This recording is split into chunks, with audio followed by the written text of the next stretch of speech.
Assalamualaikum warahmatullahi wabarakatuh. Alhamdulillah wa syukrulillah. Ashhadu an la ilaha illallah wahdahu la syarikalah.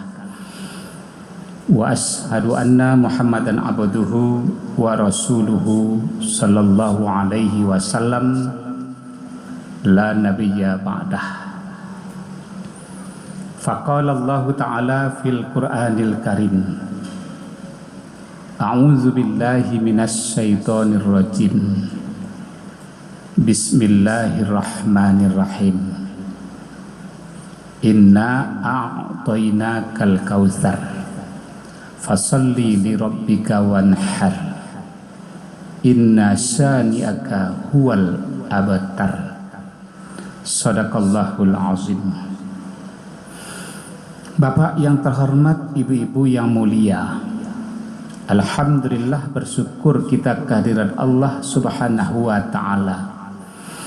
Kemudian bersolawat kita kepada Nabi Muhammad sallallahu alaihi wasallam. Bapak ibu yang saya hormati, beberapa hari lagi kita akan merayakan hari raya Idul Adha.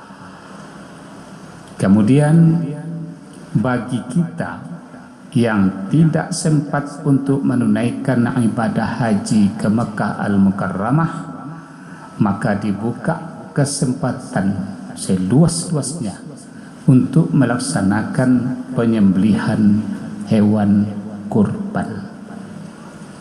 Bapak Ibu yang saya hormati, karena itu pula lah, berdasarkan itu maka judul ceramah kita pada hari ini adalah berkurban harus ikhlas, tapi sekaligus kurban itu adalah bukti keikhlasan. Kita mulai dari sejarah. Sejarah berkurban ini berawal dari anak Nabi Adam alaihissalam. Namanya si Habil dan si Qabil.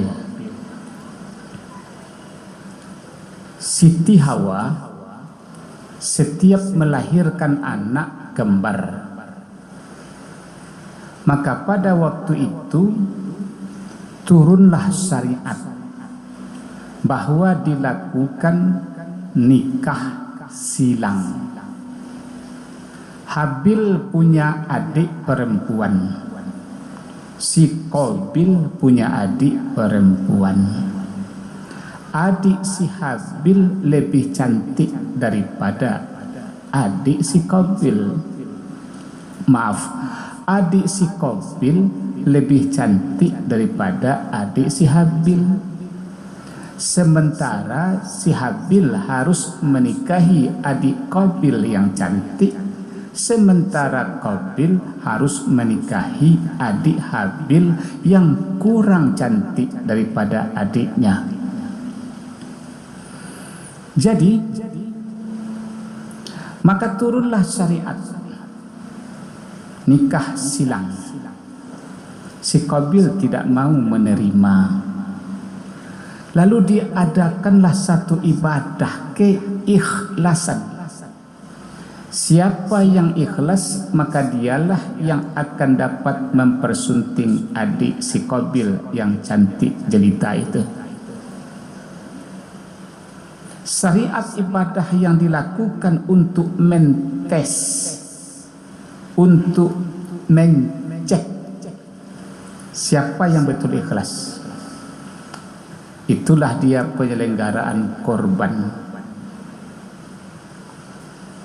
Bertanyalah si Qabil kepada Adam, ya, kalau kami nanti berkorban, korban siapa yang diterima, apa tandanya ya?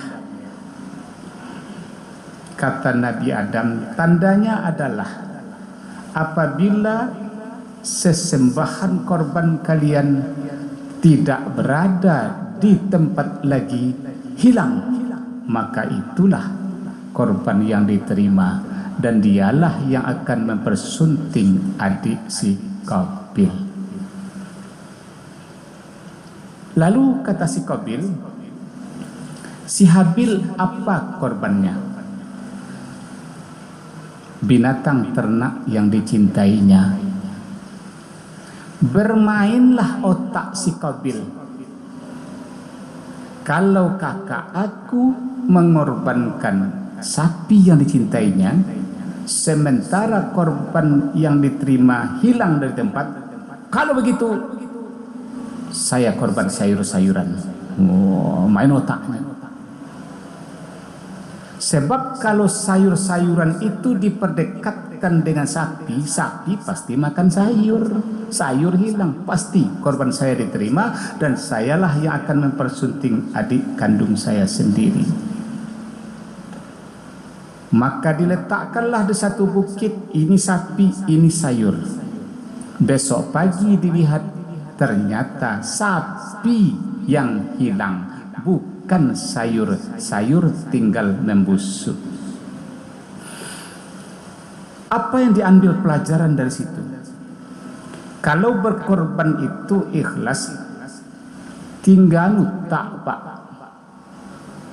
Korban itu pakaruh hati, maka tinggalkan pemikiran. Karena ada yang berpendapat begini, saya tidak korban di masjid ini, saya korban di masjid sana. Kenapa? Masjid sana lebih murah daripada sini. Oh, otaknya bermain. Bapak Ibu yang saya hormati, jadi berkorban itu rugi kalau menurut otak. Ini deh, rugi. Oleh karena itu, off-kan dulu otak, on-kan hati. Karena masalah korban, karena masalah ikhlas, bukan pekerjaan otak, tapi pekerjaan hati. Jadi si Qabil tidak lulus dalam ujian keikhlasan. Kita lanjutkan. Sejarah korban yang kedua adalah Nabi Ibrahim mengorbankan anak kandungnya sendiri, yaitu Ismail. Ismail ketika itu belum nabi, dia baru anak-anak. Jadi kalau Ibrahim menyembelih Nabi Ismail, menurut sejarah tidak benar, karena dia belum jadi nabi, dia baru remaja. Maka kata Ibrahim, saya korbankanlah. Andai kata nanti saya mendapat anak, sudah lama saya ingin mendapatkan anak tapi tidak juga dapat. Tapi kalau Allah nanti yang anugerahkan seorang anak kepadaku, dan andai kata Allah nanti meminta anakku ini akan dikorbankan, saya korbankan. Begitu hebatnya keimananku kepada Allah. Tidak lama sudah itu dapat anak. Kemudian bermimpilah Ibrahim bahwa dia disuruh untuk menyembelih anaknya Ismail. Sesudah dapat mimpi seperti itu, langsung tidak disembelih, langsung tidak dikeroyok. Oh tidak, hebat. Nak, aku bermimpi malam tadi nak, bahwa aku disuruh menyembelih engkau wahai anakku. Bagaimana menurut pendapatmu nak? Kata Ismail, kalau itu memang perintah Allah ya ayahku, laksanakanlah. Insya Allah engkau akan mendapati aku orang penurut, patuh, sabar wahai ayahku. Laksanakanlah. Jadi pengorbanan itu adalah pengorbanan yang paling kita cintai. Oh, itu. Mari kita lihat lagi pengorbanan yang dicintai itu.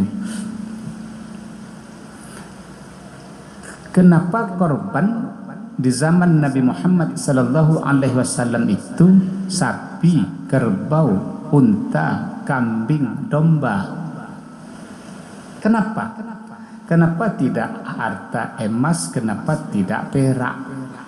Jawabnya adalah ukuran kekayaan ketika itu adalah berapa banyak hewan peliharaan dan berapa luas padang rumput tempat memberi makan hewan ternak. Itulah ukuran kekayaan. Maka ukuran kekayaan itulah yang dikorbankan. Maka tidak seimbang. Ini tidak seimbang yang dikorbankan oleh umat Nabi Muhammad pada masa lalu, tidak seimbang yang dikorbankan oleh Ibrahim Kibas itu dengan sekarang. Hanya 3 juta 1 tahun. Sementara di zaman Nabi Ibrahim, di zaman Nabi Muhammad, lebih ukuran kekayaannya dia serahkan. Tidak imbang. Mari kita cek. Seorang direktur pada sebuah perusahaan bergaji 250 juta 1 tahun. Dikorbankan 3 juta dalam 1 tahun. Enteng itu. Bagi mereka itu enteng. Tapi bagi orang miskin, dia menabung, dia kumpulkan, berkorban dia. Sehari-hari mereka kadang-kadang dapat makan, kadang-kadang tidak. Itu kalau dia ikhlas lebih berharga daripada korban 1 ekor sapi yang gajinya 250 juta 1 tahun. Keikhlasan. Kita lanjutkan. Ya Allah, ini umpama ini. Kenapa kami sapi, kerbau, unta, kambing dikorbankan? Banyak betul syaratnya ya Allah. Banyak Mata kami tidak boleh rusak. Telinga kami tidak boleh robek. Gigi kami tidak boleh gugur. Kulit kami tidak boleh kena panau, kurat, kudis. Kaki kami tidak boleh pincang.